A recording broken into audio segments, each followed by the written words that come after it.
I love the dating apps. Call me crazy. I may be the only person in America who loves them, but I think they're a great tool.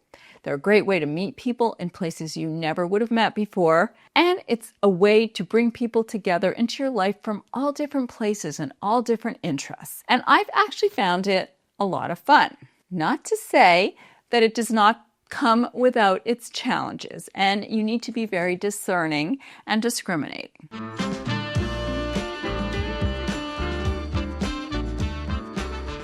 I'm struggling a bit with my guidelines and boundaries because I have certain criteria. Some say you can't be too stringent on location or height, and don't be too strict because if you're too rigid, then it's going to be impossible to find somebody. On the other hand, I have certain minimum barriers to entry. And the one that is most important to me because of situations that have happened to me in the past is that you are financially secure. I'm actually surprised how many men I've spoken to in their late 50s and 60s who are not financially secure.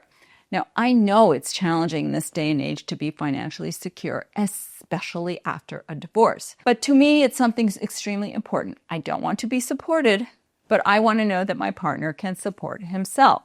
I have been in a situation where my partner ran out of money and it was really difficult for us, and it was the end of the relationship after a while. And I know it's a struggle. We all live in a very uncertain world, but I like to know that if I'm going to date somebody at this point in my life, we're not going to be worrying about our financial security. If you're going to date someone and a woman wants to be supported or a man wants to be supported, then you should at least know that up front.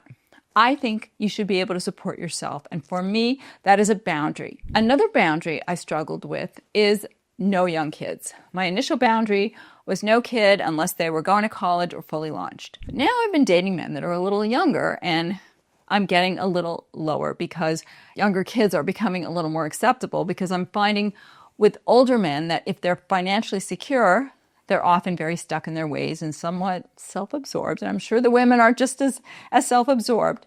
But I don't date the women, so I can't tell you. But I'm okay with you bringing some stuff that I may not agree with.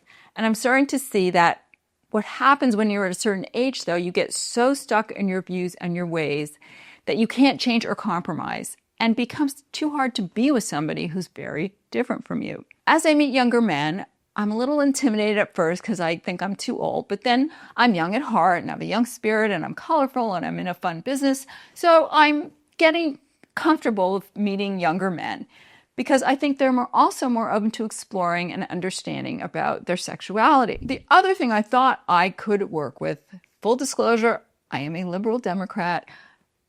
I'm very disappointed in what's going on in the US today, but I'm not going to make this a political conversation. I'm also open-minded and willing to listen to other people's opinions. But when somebody gets really stuck and angry and dismisses my opinion, to me that's a sign that this could be someone, even if we have similar views, they are so stuck that they are so rigid, that's going to how they show up in everything. I was recently dating somebody and it was that kind of situation. We happened to be on opposite sides of the political fence and we were butting heads and constantly felt like drama. And you know all those profiles that say no drama? Well, this felt like drama. It's not that he's not entitled to his opinion. I just don't want to have to be with someone that I need to fix or change or listen to ranting about something that I don't believe in. It gets me angry, it gets me stressed. And I just need that to be a boundary. And it's starting to become whether or not I can even date somebody who doesn't share the same political views as me, where at first I thought I could be really open-minded to anybody's political views. The next one is a tough one because I talk a lot about STIs, sexually transmitted infections. Now, most of them are curable or treatable. At this point, everyone is just about curable but herpes, which is very common amongst the baby boomer and Gen X generation. Actually, 70% of people are positive for it, even if they don't show signs of it. It's something that I do not attach stigma to. However, it is something that I do not want to contract. If I'm dating someone who is positive for an STI, particularly herpes, you are going to wear a condom when we have sex.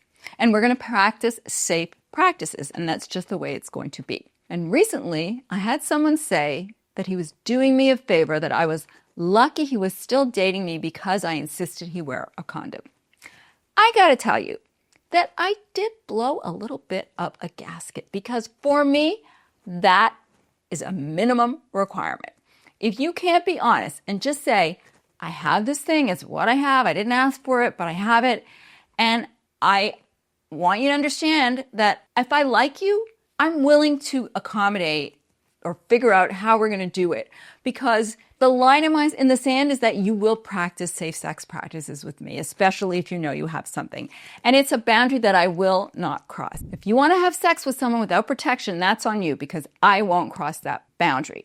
And it doesn't mean I won't date you if you are positive for an STI, because I know sometimes people contract it and it's not a sign that you're doing something deviant or that it's your fault. Sometimes you get it and you didn't even know that your partner had it. It may have been your spouse. But if you're not willing to take precautions to make sure that I don't get it, then that is an absolute boundary. And I would ask you to ask the same of me if it were the opposite situation. I always ask for a full STI panel with herpes, which, by the way, in the United States is not standard in an STI panel. So you want to make sure you ask for it. And just be careful that you are properly protected, unless you're not bothered by potentially contracting it.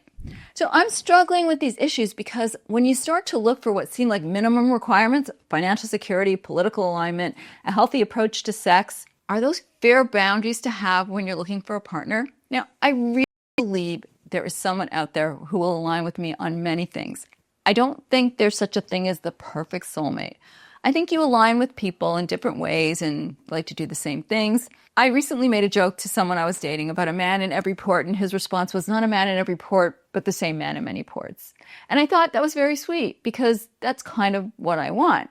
But I've entertained the idea of open or a poly relationship, and I don't think it's for me, but you never know.